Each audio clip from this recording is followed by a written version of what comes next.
mga boss. Ito na naman tayo. Kita nyo yung ating mga unit. Sige na naman tayo. Mayroon kasing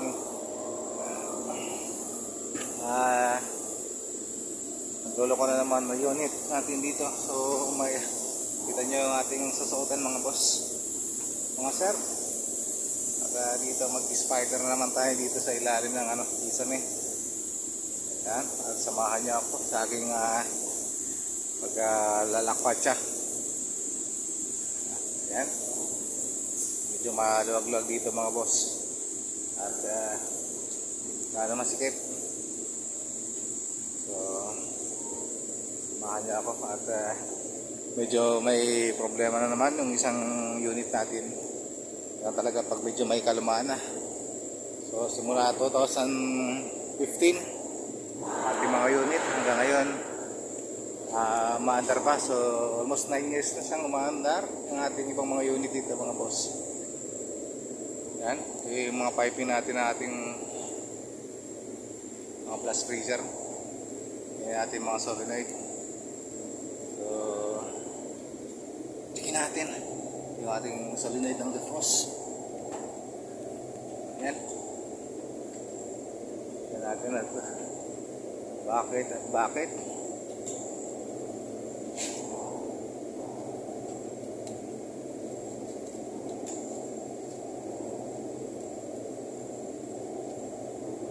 Yan.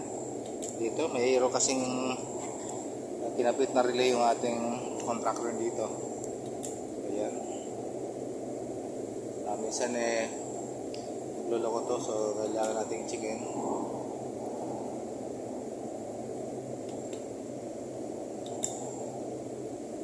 Kailangan sa naka-energize mga boss. Ibig sabihin tuloy-tuloy ito nag-inject. Ito yung naka natin doon sa ating pressure transmitter, naka-interlock doon sa controller ng pressure transmitter. Then ito naman yung transmitter naman natin, yung controller niya, ang nagbabato ng signal papunta doon sa ating solenoid para magbukas. So pwede ito maging cause ng pag-flooded ng ating pag tuloy-tuloy nag-eject yung ating solenoid. So yan mga boss, ang ating solenoid ay tuloy nga nag-inject. Pwede mag-flooded yung ating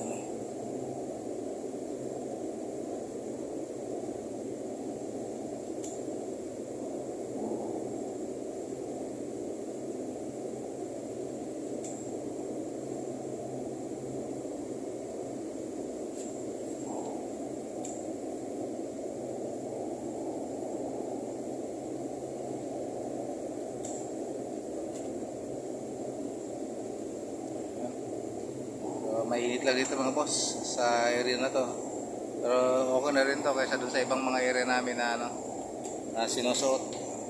Dahil medyo maluwag to konti, so, medyo nakayuko lang tayo at medyo maliwanag dahil may mga ilaw na kami na ikabit. Problema lang dito mga boss, pag nadadaanan ng ibang mga gumagawa ay ang ating ilaw ay nadadali. Kaya pagbalik madilim na tuloy yung lugar kasi tatangay ng mga gumagawa yung ating kinakabit na ilaw. So dito dapat nga may mga ilaw pa itong para kasi pag maski sa gabi pwedeng pumasok dito para mag-check ng ating mga coil, ng ating mga solenoid, mga linya. So yung problema nga pag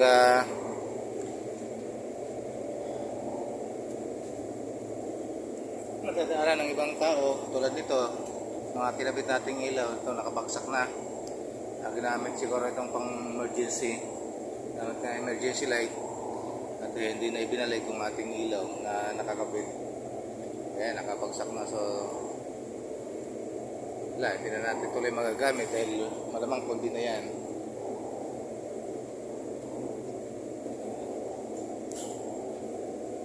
Naman tayo dito ibang ilaw. natin palitan. So yun, pinakita ko lang sa inyo mga boss. Dahil nga magkakaiba yung mga kontraktor natin, mga supplier, ganito po nangyayari. So buti na lang na-discover namin, may-release silang ginamit dito sa area. At ito yung magpupos ng ng flooded ng ating mga unit. Although ito isa lang naman tong unit sa 8 unit na kinabit nila, isa lang itong may ganitong relay na naka-bypass.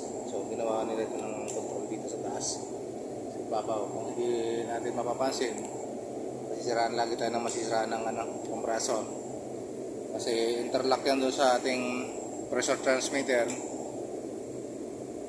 para magbukas. Then ating pressure transmitter naman naka-interlock doon sa kanya controller para yung solenoid ay ikumayo na para buksan yung solenoid ng ating liquid line. So kung pag nag-stuck yung ating relay at tuloy-tuloy siya nag-inject, ay may tendency na mag-flooded yung ating compressor. So yun, pinaliwanag ko lang sa inyo yung relay na to ay kinabit ng ating contractor. Buti na-discover natin na mayroon para silang kinabit na relay dito sa area na to. Although isa lang to yung kinabitan nila. So yun, at medyo mainit mga boss, mga sir.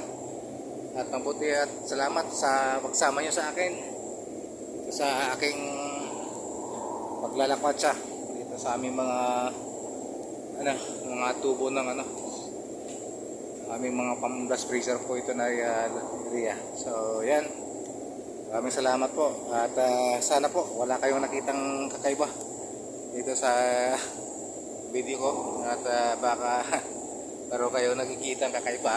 So kanino lang yun boss, wala naman sigurong kakaiba. So although ito ay padilim na, hindi natin alam kung may mahagip tayo dito sa ating video.